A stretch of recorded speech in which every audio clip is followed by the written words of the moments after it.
पंचांग के अनुसार होली का त्यौहार हर साल फाल्गुन महीने में मनाई जाती है। इस साल 25 मार्च दिन सोमवार के दिन मनाई जाएगी।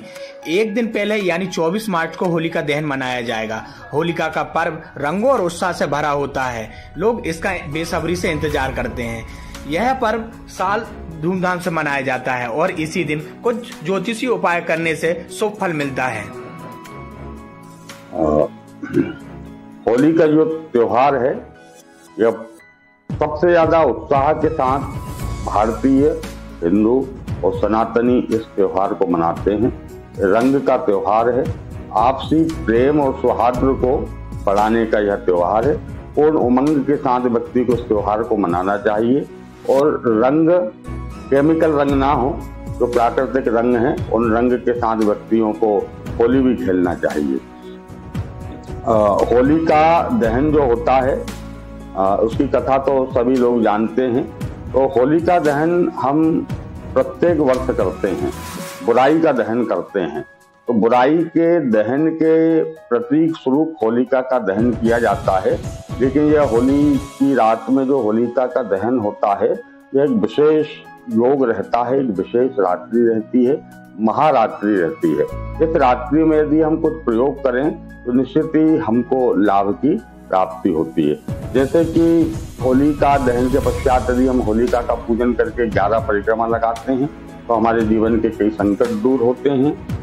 यदि किसी भी प्रकार से हम बीमारी से ग्रस्त हैं, नजर हाय से ग्रस्त हैं या किसी प्रकार की आपदा विपदा से यदि हम ग्रस्त हैं तो एक नारियल लेकर के उसको अपने ऊपर से 7 बार उतार करके उस होलिका की अग्नि में समर्पित करना चाहिए। इससे नकारात्मक ऊर्जा जो है वह नकारात्मक ऊर्जा और संकट जो है वो संकट समाप्त होते हैं। इसके साथ ही साथ यदि किसी प्रकार की आपको कोई मानसिक परेशानी चल रही है तो 5 लौंग और 1 कपूर का टुकड़ा लेकर के उसको जलती हुई उस होलिका की अग्नि में डाल करके और वहाँ 1 बार परिक्रमा लगाना चाहिए, जिससे मानसिक शांति आपको प्राप्त होगी।